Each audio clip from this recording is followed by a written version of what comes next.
everyone, welcome to our Grow lesson for English today. So you've all done an amazing job of writing your letter, and you have then looked at your letter and you have analysed it to see what you think you could improve and, most importantly, what you want to celebrate. What were the brilliant bits that you were proud of? So if you decided to grow your learning, we are going to do something different.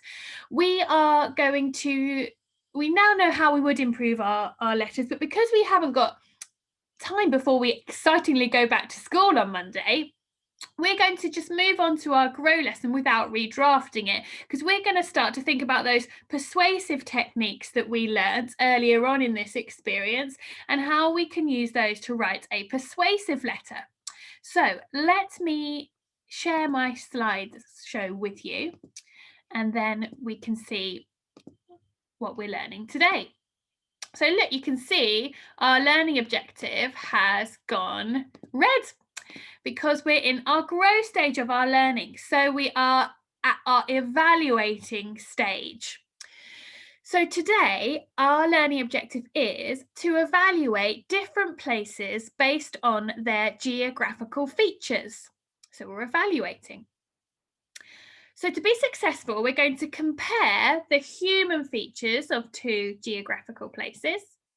We're going to compare the physical features of two geographical places. And then we're going to justify where we would prefer to live.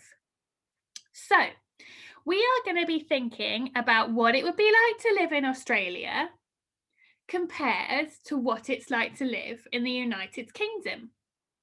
And we're going to watch two videos that could help us to think a little bit more about this, about where the best place would be to live.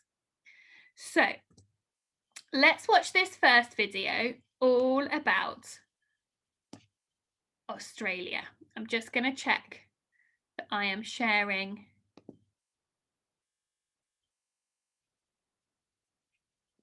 my sound with you. Let me just reshare it so that I know I'm sharing my sound with you. Here we go. Okay, let's watch this clip.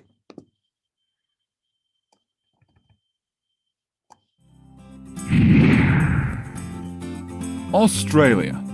There is a lot to like about the land down under. It is a country full of wonderful landscapes and beautiful regional locations. Living here means encountering a lot of opportunities and the encountering crazy animals that call this place home. If you are planning to move to another foreign country, let me give you some of the reasons why people choose to migrate to Australia. Make sure to hit the like button and share the video. This is 10 reasons why you should move to Australia. The quality of life. The quality of life is a broad statement. It is a combination of things that makes living fabulous. It may include the weather, shorter working hours, more public holidays, and better quality foods. It has lots of great values to offer.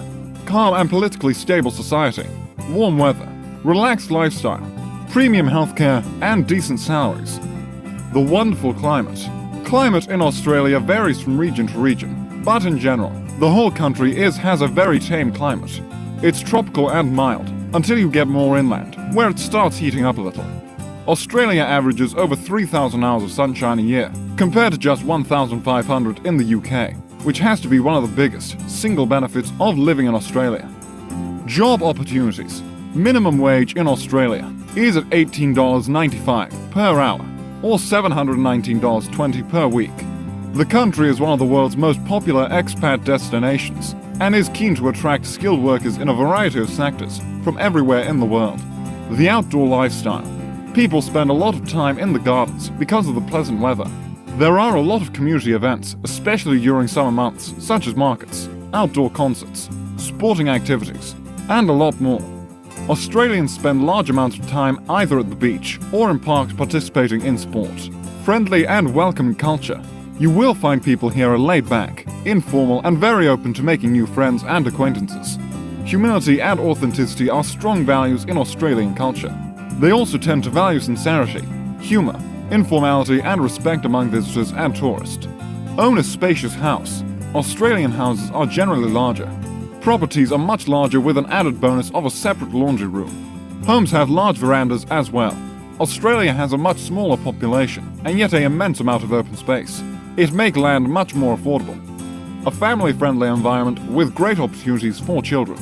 There is free and subsidized education in Australia. The universities in Australia are excellent, with students vying to attend them from overseas. University of Sydney is one of the top universities on the planet. Beaches. Beaches in Australia are breathtakingly beautiful, and some are barely used. You may opt to go swimming, surfing, sunbathing, beach volleyball, picnics, partying, or finding peace and tranquility. Some of its best beaches are Bondi Beach, best for people watching, Whitehaven Beach, best for powder soft sand and Wineglass Bay, best for invigorating dips. A fresh start in life. New environment, new people, new culture, new beginnings, new memories for you, your partner, your children, your family. The dream of leaving all your problems behind, letting go of past limitations, and choosing to recreate your own life. It is the ability to begin again, and it really sounds so beautiful. Fulfilling a lifelong dream. It is not as expensive as you can imagine, and it is easier to arrange than you think. If this is your lifelong dream, make it happen. A great future for you and your future generations. Maybe now is the time to start. Maybe now is the time to do something about it. Encouraged to move?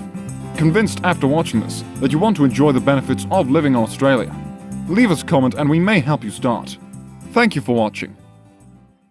Oh, what Matt? I almost want to send them an email and tell them I would like to move to Australia. So, but there's always two sides to every argument. So, we have got a video about the United Kingdom and all the brilliant things about living there. So we've watched the Australia one. Now let's watch the video all about the United Kingdom and the wonderful things about where we live. What's up guys, my name is Ryan Shirley and I spent the last few years exploring the United Kingdom and I want to show you my favorite places. So here's my UK top 10.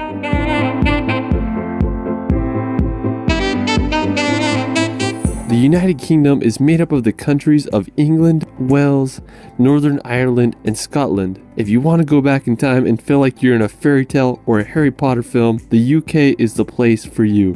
It's easy to see why so many myths and legends were born here. It's one of the world's most enchanting places. Alright, so for our first location, we're going to go visit possibly the most iconic city in the world, London. I've traveled more to London than any other international destination. I have to say it's my favorite city in the world and I just keep coming back. Everything from the double-decker buses to the energy of Piccadilly Circus makes the city feel so alive. There's just so many places to see. You can check out the iconic Big Ben and walk across the bridge to see the Palace of Westminster. There's the Tower Bridge, which is possibly the most famous bridge in all of London. You can go see the Stoic Guards at Buckingham Palace or take a ride on the London Eye. If you haven't already been to London, I'd highly recommend visiting when you can. It's hard to beat the London atmosphere. There's no city like it in the world. Alright, so after exploring London, we're going to make the 2-hour drive over to Stonehenge. Located in Wiltshire, England, lies one of the most famous man-made rock structures in the world. There's a lot of mystery surrounding Stonehenge, like what was its purpose and how was it made. Archaeologists believe it was constructed back between 3000 to 2000 BC. Stonehenge consists of a ring of rocks, each being around 13 feet high and weighing nearly 25 tons each. It's unclear what the exact purpose of Stonehenge was. It's believed that it was used as an astronomical observatory or a religious site. Either way, it sure makes you stop and think how people thousands of years ago were able to construct this. Alright, so after Stonehenge, we're gonna head on over to the Jurassic Coast. While you won't find any dinosaurs here, you might find some fossils on the beach. The Jurassic Coast is England's only natural World Heritage Site, and it's become popular with its white cliffs and picturesque beaches that are full of fossils formed over 65 million years ago. One of the most famous spots on the Jurassic Coast is Durdledore. It's this limestone arch that goes straight into the ocean. There's a great beach there, and I just can't think of a better place to spend during the hot English summers. One of my favorite spots on the Jurassic Coast is Old Harry's Rocks. Now, special thanks to my friend David Roll for providing this footage. He has an awesome Instagram and YouTube that I'll provide in the description below. I remember the first time I saw his picture of this place and I was just baffled by the scenery there. The Old Harry Rocks are these sea statues stacks that are made completely out of chalk that mark the end of the Jurassic coast. In World War II, the stacks were used as target practice for pilots, so that's kind of crazy. I just love the combination of the green meadows with the white cliffs and the blue ocean. I mean, it's just hard to beat that scenery. Alright, so after the Jurassic coast, we're gonna head up north to visit the country of Wales. Now, Wales is located in the southwest part of Great Britain. It's famous for its mountainous national parks, picturesque coastline, and distinct Welsh language. One of the most scenic places in Wales is the Snowdonia National Park. It's a region in northwest Wales that is known for its mountains and lakes. The highest peak in Wales, Mount Snowdon, is located in the park with an elevation of 10,085 meters. You can hike on up there, or you can take the Snowdon Mountain Railway to the top. If you're lucky, you might be able to see Ireland across the sea. Alright, so after Wales, we're going to head to the Isle of Man. Now, located in the Irish Sea, right between England and Ireland, lies a rugged island known for its rural landscapes and medieval castles. While it's technically not part of the United Kingdom, it has status of crown dependency, and the UK is responsible for its defense and external relations. The Isle of Man has had an interesting history.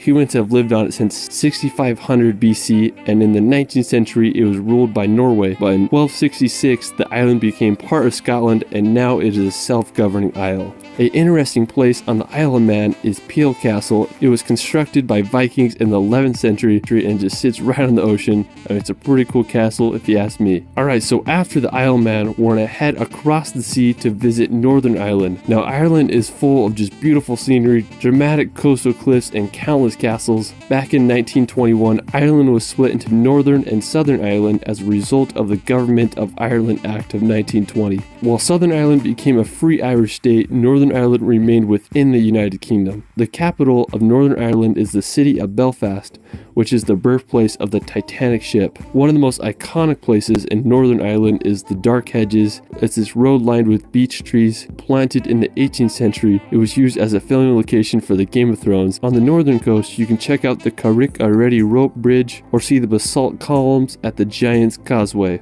I mean, there's just so much history and beauty in Ireland, and it just makes me want to go there and explore. Alright, so for our next location, we're going to head to Scotland to visit the Isle of Skye. This is probably my all-time favorite place in the UK. You literally feel like you're in a fairy tale when you visit there. I was lucky enough to go to the Isle of Skye last summer, and it's about a 5-hour drive from Edinburgh. One of the most impressive places in the Isle of Skye is the Old Manor Store. It's one of my all-time favorite rock formations. I felt like I was on the set of Game of Thrones when I was there. Now, to get to the Old Manor Store, it's about a 4-kilometer hike. You walk through some conservation gates and you'll reach the famous rock pinnacles. I went for sunrise and sunset, and both occasions were breathtaking. When I was there was just like crows flying around the rock, and there were some sheep running around. I mean, it was just a magical place. So the legend of the Old Manor Store is supposedly a giant lived there a long time ago, and when he was buried, his thumb was left sticking out of the ground. When you go there, it's easy to see why it's one of the world's most iconic rock formations. It's one of my all-time favorite places, and I recommend everyone to see it at least once in their life. Just a few minutes away from the Old Manor Store, there is a breathtaking waterfall called Meout Falls that cascades down to the ocean. There's a nice viewpoint where you can look at the waterfall. The surrounding sea cliffs in the area are also stunning.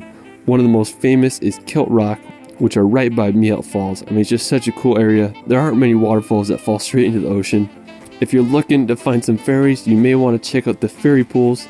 There are these picturesque blue pools that lie at the base of the Black Colons. When I was there were so many midges, I didn't dare get close to water, so make sure you bring some bug spray. If you want to do a beautiful hike, I'd also recommend visiting the Corang. It's one of the most beautiful areas in the Isle of Skye. You feel like you're walking on a giant golf course. I found this crazy vantage point to get a good 360 view of the whole area. Alright, so after the Isle of Skye, we're going to head over to the nearby Eilean Donan Castle.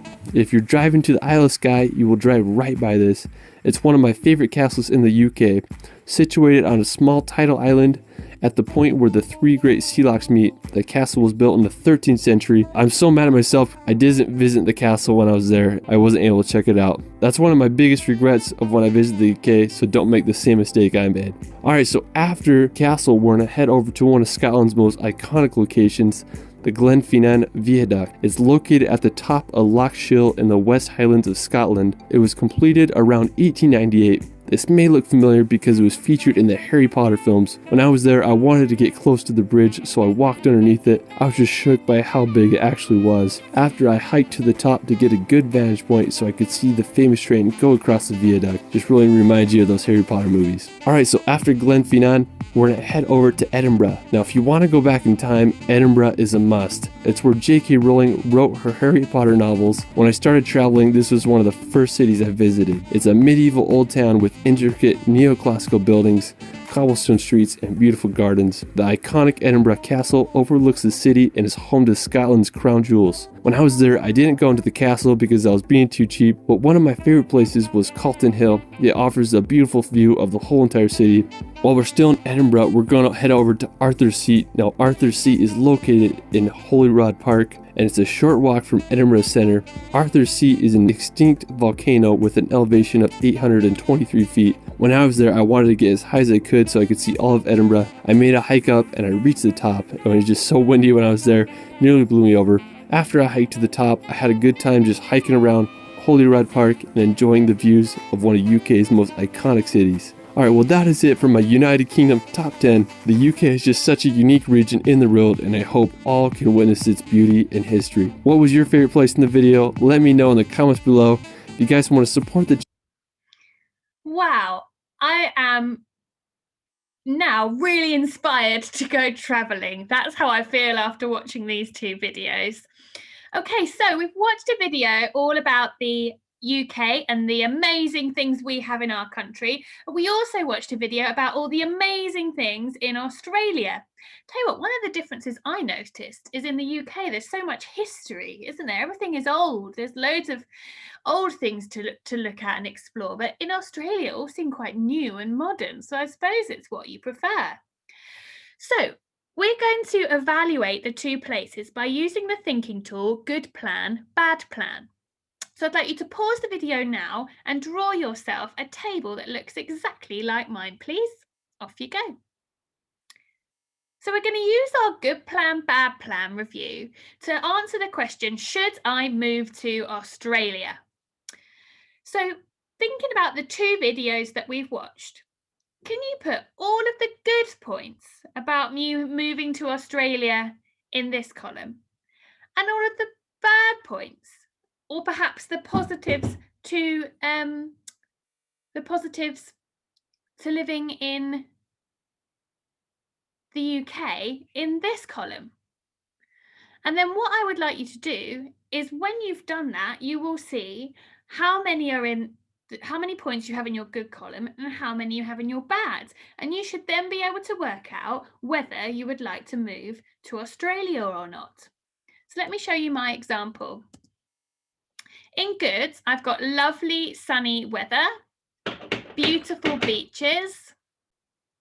Right, sorry, technical hitch. Let's reshare the screen. So lovely sunny weather, beautiful beaches. And in the bad plan, I've put poisonous animals, and I've put that England has a beautiful countryside. So I've just done a few examples. I would like you to fill up your table with all of the good points and all of the bad points and positives to staying living in the United Kingdom. So can you pause the video now and complete your good plan, bad plan, please? Off you go. Right, well done. Last thing I would like us to do then is to justify our thinking. So by now you should have made a decision on whether you would like to live in Australia or you would like to stay living in the UK. So I would like you to write a short paragraph about which one you have chosen, but most importantly, you need to justify your thinking by saying why. I can either use one of these two sentence stems. So either I think I would like to live in Australia because, and then give your reasons, or I think I would like to stay living in the UK because, and then give your reasons. So it just depends on which one you have chosen based on your evaluating from your good and bad plan. So that is your last task for today. So can you pause the video and then you can complete your justifying, please? Off you go. Super.